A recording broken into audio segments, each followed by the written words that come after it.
नमस्कार साथियों, जय हिंद। मैं प्रबल प्रताप शाही आपका साथी है।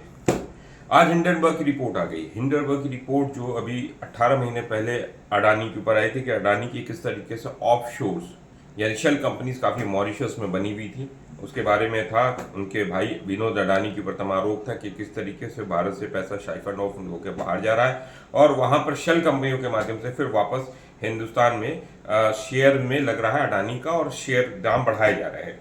और उस पर सेबी पर सेबी जांच कर रही थी हिंडनबर्ग की इस रिपोर्ट पर अडानी के कंपनियों की।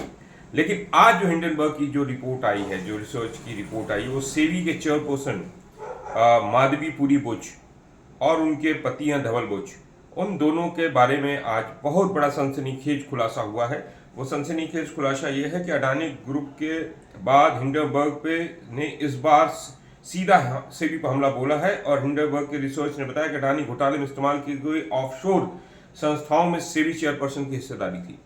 यानी माधवीपुरी बुच जो सेबी की चेयरपर्सन है, उनके पति की सीधे हिस्सेदारी रही उन ऑफशोर कंपनी यानी शेल कंपनीज में जो जिसमें अडानी का पैसा लगा रहता है। जैसा रिपोर्ट में है कि 18 महीने बाद खुलासे के बाद सोशल मीडिया पर एक्स में ऐलान किया था कि इस बार अभी आज ही ऐलान हुआ था कि हम जो है एक बहुत बड़ा खुलासा करने जा रहे हैं। और 18 महीने से इस पर जांच नहीं हो रही थी, जांच बहुत धीरे थी, इसलिए कोई बहुत सारी चीजें हिंडनबर्ग ने जिस दस्तावेज का आधार बनाया है सेबी के शेयर, उसमें लिखा है माधवीपुरी बुच ने अपने शेयर पति को ट्रांसफर किए। हिंडनबर्ग ने अपने आरोपों में कहा है कि अप्रैल 2017 से लेकर मार्च 2022 के दौरान माधवीपुरी बुच सेबी की होल टाइम मेंबर होने के साथ साथ चेयरपर्सन थी। उनका सिंगापुर के अगोरा पार्टनर्स नाम की कंसल्टिंग फर्म में 100% स्टेक था। 16 मार्च 2022 को सेबी की चेयरपर्सन पर नियुक्ति किए जाने के 2 हफ्ते के पहले उन्होंने अपनी कंपनी के अपने शेयर्स अपने पति धवल बुच के नाम ट्रांसफर किया। अब जो सबसे बड़ा आरोप यह है कि ऑफशोर फंड से किया गया फंड पैसों का हेरफेर। हिंडनबर्ग रिसर्च ने अपने आरोपों में कहा है कि विसल ब्लोअर होता है जिसने मतलब इसका खुलासा किया, उसके डॉक्यूमेंट के मुताबिक सेबी की मौजूदा चेयरपर्सन माधवीपुरी बुच के पति के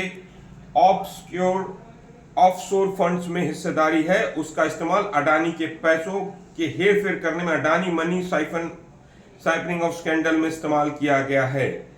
और 18 महीने पहले ही इसकी जानकारी दे दी गई थी। हिंडनबर्ग ने कहा कि कथित खुलासे की जानकारी दे दी गई थी। 18 महीने गुजर जाने के बाद सेबी ने कार्रवाई में कोई दिलचस्पी नहीं दिखाई। इसका अर्थ है कि मॉरिशस और अडानी ग्रुप के काले धन के नेटवर्क की पूरी जानकारी देने के बाद भी एक्शन नहीं लिया गया। जून 2024 में सेबी ने उल्टा ही हमें ही मतलब हिंडनबर्ग को ही कारण बताओ नोटिस दिया। अब निशाने पर है। इसका अर्थ है कि जो ये अडानी है और सेबी की जो चेयरपर्सन है, इन दोनों का रिश्ता है और पूरी अब रिपोर्ट्स आप लोगों को पढ़ना पड़ेगा और रिपोर्ट्स देखना पड़ेगा। ये बहुत बड़ा खुलासा है, आज बहुत बड़ा खुलासा है। और देश के अंदर किस तरीके से ये तंत्र चल रहा है कि मोदी ने अडानी को सारे देश की सारी सरकारी संस्थाओं पर कब्जा करवा दिया है। और उसका एक एग्जाम्पल यह है कि सेबी के चेयरपर्सन वो हैं जो अडानी की उस ऑफशोर कंपनी या शेल कंपनी में जो कंपनी है उसमें हिस्सेदारी है, उनके स्टेक्स हैं। इसलिए सारा मतलब गवाह भी वही हैं, जज भी वही हैं, वकील भी वही हैं, इसलिए उनके ऊपर कोई कार्रवाई नहीं हो रही है। इसलिए मैं मांग करता हूं इस पर निष्पक्ष जेपीसी की जांच होनी चाहिए और नरेंद्र मोदी के मित्र जो अडानी है उसकी कंपनी की जबरदस्त जांच होनी चाहिए। ये देश का पैसा लूटा जा रहा है और किस तरीके से बाहर भेजकर फिर वापस देश के अंदर अडानी के शेयर्स खरीदे जा रहे हैं और अडानी के शेयर्स को ऊपर ले जाया जा रहा है और लोगों का पैसा डूब रहा है, देश की जनता का पैसा डूब रहा है और किसी और का नहीं। जब शेयर्स खरीदे जाएंगे तो शेयर्स के दाम ऊपर होंगे और लोग जाएंगे खरीदने और बाद में पता चलेगा सब कुछ रियल नहीं है। इसलिए जो ये हिंडनबर्ग की रिसर्च है की रिपोर्ट है, इसकी निष्पक्ष जांच अब जेपीसी करे। या सुप्रीम कोर्ट भी करे, लेकिन सुप्रीम कोर्ट के जजेस को निष्पक्ष जांच करनी होगी।